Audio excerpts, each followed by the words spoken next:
Ward number 7 के पार्षद मनोज सोनकर के कार्यालय में एक बुजुर्ग महिला ने हाल ही में पहुंचकर अपने पारिवारिक दुख की कहानी साझा की। महिला ने बताया कि उसे अपने परिवार से पर्याप्त सहारा नहीं मिलता और जीवन व्यापन की मूलभूत आवश्यकताएं भोजन और पानी भी पर्याप्त रूप से उपलब्ध नहीं है। महिला ने अपने दुखी मन की पीड़िता पार्षद मनोज सोनकर के सामने रखा और एक दुख भरा साज गीत सुनाया। इस गीत ने मनोज सोनकर के दिल को गहराई तक छू लिया और उनकी आंखों में आंसू आ गए। पार्षद ने महिला की बातों को ध्यान से सुना और कहा, मैं आपकी मदद अवश्य करूंगा। आपके जीवन में जो भी कठिनाइयां हैं उन्हें दूर करने के लिए मैं हर संभव प्रयास करूंगा। आपके दुख को कम करना मेरी प्राथमिकता है। आरा ना हुआ आए इस बड़ी दुनिया में। बस सर, आप काउंसलर भी हैं इस वार्ड के। आपके पास एक बुजुर्ग माता आई हैं, शायद वो घर से परेशान भी और गाने के सर वो आपको उन्होंने 2 बोल गाने के भी सुनाए। मतलब क्या मामला था सर ये देखो,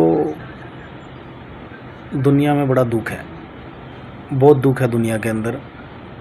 और जो वो बुज़ुर्ग माता ने 2 बोल गाने के सुनाए, आपने सुना, मैंने सुना, कई लोगों ने सुना। वो उन्होंने गाना कोई अब हमारे लिए या किसी के मनोरंजन के लिए नहीं सुनाया। वो उन्होंने दुखी मन से वो गाना सुनाया, जिस गाने से पता लगा और उनकी आंखों में आंसू आए, वो रो भी पड़े, जिससे ये पता लगा कि वाकई बहुत बड़ा दुख है इनको, औलाद को लेकर बड़ा दुख है इनको, जिससे बेचारी बड़ी परेशान है। और वो गाना उन्होंने दर्द में सुनाया, इस भरी दुनिया में कोई हमारा ना हुआ। ये सॉन्ग उन्होंने जब सुनाया तो बड़ी मेरी आत्मा भी छल्ली होगी सुनकर। जब मैंने उनकी आंखों में आंसू देखा तो दिल रो रहा है अंदर से, क्या करूं। और मैं आप लोगों के चैनल के माध्यम से मैं एक यही मैसेज देना चाहूँगा कि जो हमारे माता पिता होते हैं भगवान का रूप होते हैं, और हम इनकी सेवा कर लें तो समझ लो हमने भगवान की ही सेवा कर ली। हम बड़ी बड़ी बातें तो बहुत करते हैं, हम कभी यहाँ जा, हम कभी वहाँ जा, कभी यहाँ माथा टेक, यहाँ कर, ये तो सब कुछ हम करते हैं।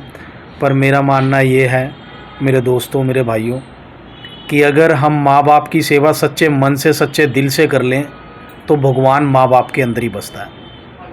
आज वो बुज़ुर्ग लेडीज़ बेचारी जो अभी यहाँ पर रोकर गई है और अपने औलाद का जो दुख बता कर गई है कि औलाद हैं, पोते हैं, नाती हैं, और इतना कुछ होने के बावजूद भी उसका कोई सहारा नहीं है।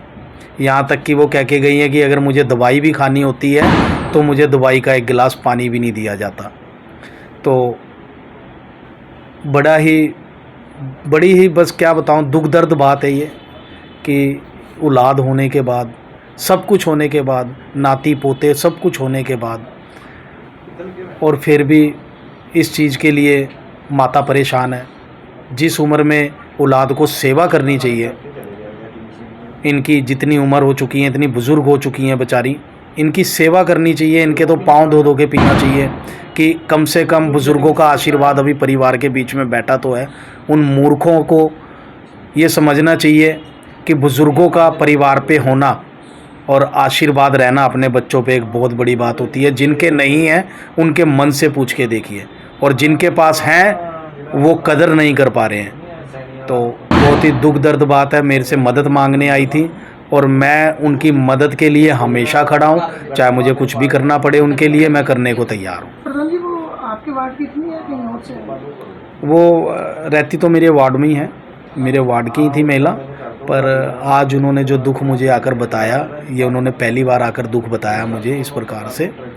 आती जाती रहती हैं, 1-2 बार आई हैं यहाँ पे काम करवाने अपना, कोई आधार कार्ड वगैरह का कोई ऐसी चीज़ें। तो आज जिस प्रकार से उन्होंने आंखों में आंसू लाकर ये अपना दुख बताया, तो बड़ा ही बस क्या बताऊँ, मन दुखता है जब ऐसी माताओं को, हम बुज़ुर्गों को देखते हैं ना कि परिवार की तरफ से, औलाद की तरफ से कोई सहारा नहीं मिलता। तो बड़ी दुखदायक बात है हमारे लिए, बड़ी दुखदायक बात है। ऐसा नहीं होना चाहिए और माँ बाप भगवान का रूप होते हैं। मैं फिर दोबारा कह रहा हूँ कि माँ बाप भगवान का रूप होते हैं। माँ बाप की सेवा कर लेनी चाहिए। समझ लो आपने भगवान की सेवा कर ली है। अपने बुज़ुर्गों की सेवा कर लें, आपने भगवान की सेवा कर ली है।